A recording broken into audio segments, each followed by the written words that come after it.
Friends, we are entering the last part of the Gospel according to Mark, chapter 14, verse 1 to chapter 16, verse 8, when we have the passion, the death, and resurrection of Jesus. Now, when we come to the passion, of course, this is the first Gospel that we are doing, the first passion narrative. But when we come to the passion narrative, you will see that all the Gospels are very similar. In fact, we can thank God that we have 4 separate documents that so much speaks so very similar. At the same time, each of them has got its own individuality, its own uniqueness.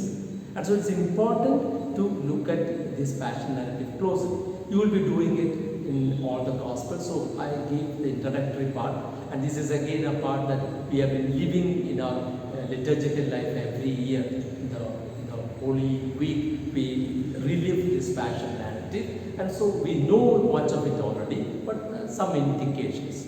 First of all, let me say that this is the first continuous narrative to be written about Jesus, and it is about his suffering and death. Remember, although we read from the beginning to the end, some Gospels from the birth of Jesus to his death and resurrection, or some others from the public ministry to his resurrection, the Gospel actually was formed in the other way. We know this. Okay, first about his passion, death, resurrection, then about his public life, then about his early life. But we read this way. So this is one of the earlier formed traditions of the Gospel, and it is a continuous narrative. And not only that, as I said, they are all very similar, and it has got a very simple outline. What is the outline? The outline is like this: Jesus goes to Gethsemane, and he prays there, but he is arrested after he was betrayed by Judas. He is arrested, being betrayed by one of his disciples, Judas. And then he is tried. He is tried first by the Jewish high priest, and then he is tried by the Roman authority, the governor, Pontius Pilate.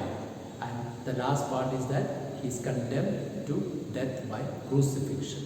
This is the outline in all the 4 passion narratives. So it's a simple outline. Jesus goes to Gethsemane for prayer, and he is in the garden praying. He is arrested, and then after he is arrested, he is taken to the religious authority, to the Jewish high priest. Then he is taken to the political authority, to Pontius Pilate, the governor representing Rome, the Roman emperor. And finally, how Jesus dies by crucifixion and he is buried. This is the passion. So, going by the passion narratives has got 4 parts. First, the arrest. Second, trial before the Jewish authority. Third, trial before the Roman authority. And finally, the crucifixion, death, and burial of Jesus. The 4 parts are there. And this is what is being done. Now, we must also be aware that although we said all the 4 Gospels are similar, and the passion narrative is the first continuous unit that we had, there are differences. For example, if you look at Mark, you will see that Jesus is presented in such a way that everybody abandons Jesus. He is betrayed, he is abandoned, he is rejected. Nobody stands with Jesus. Everybody moves away from Jesus. He is totally alone, abandoned in his suffering. And he even feels that even the Father has abandoned him. And he cries out in despair almost, saying that prayer, and then he gives up his life. You come to Matthew, the Gospel after that, and to Luke, the Gospel after that, the narrative line is similar, but they add their own emphasis. Matthew, for example, will say, okay, this is how Jesus died, but Matthew will also say, who is responsible for the death of Jesus? Who is responsible? And so he will try to show not the leaders, not Pilate, his wife also speaks, not Judas, most important, he is not responsible. And so finally, who is responsible? The people say, let his blood fall on us. The people are responsible. Matthew is writing to the Jewish crowd, is trying to say that they are responsible for not accepting Jesus, for rejecting Jesus and putting him to death. But now they have a chance to repent. Okay, the Acts of the Apostles will show that. But this is what Matthew is trying to show. Mark, just a man who is abandoned. And Luke, there you have the similar narrative, but a narrative that shows that Jesus was a man of prayer, a man who reconciles people.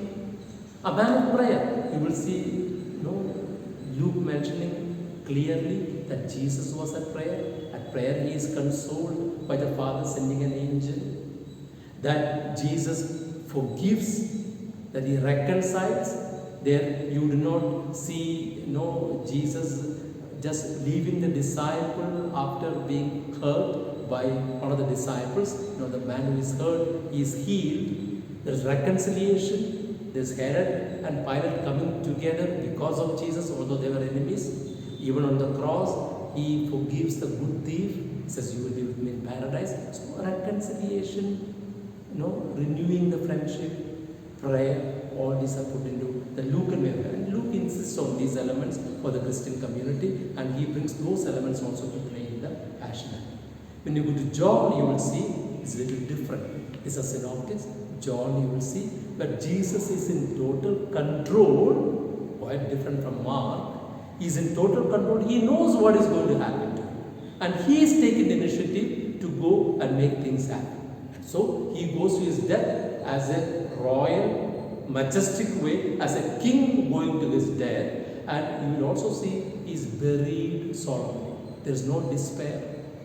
He knows everything and is buried as a king. Now showing that Jesus is in control of everything. Now why these different? The same passion narrative I said, but why these differences?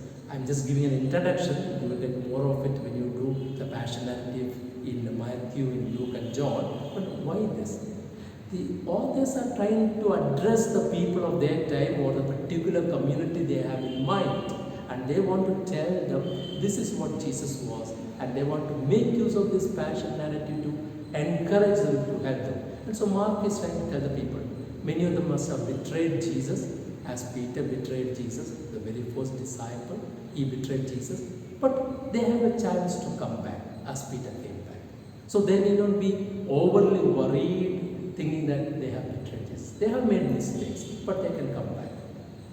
For Matthew is trying to tell the Jewish crowd, okay, they have the responsibility for the death of Jesus, but they can also return to Jesus. They are being invited to accept him as the Messiah.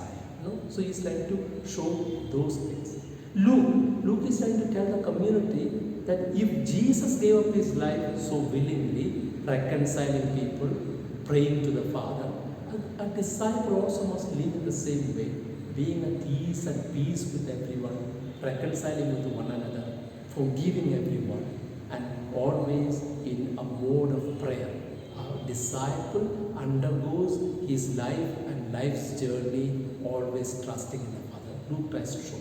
And John is trying to show that God is in control always. The authorities, the emperors, the empires, they can plan things, they can think they are in control. But ultimately, God is in control.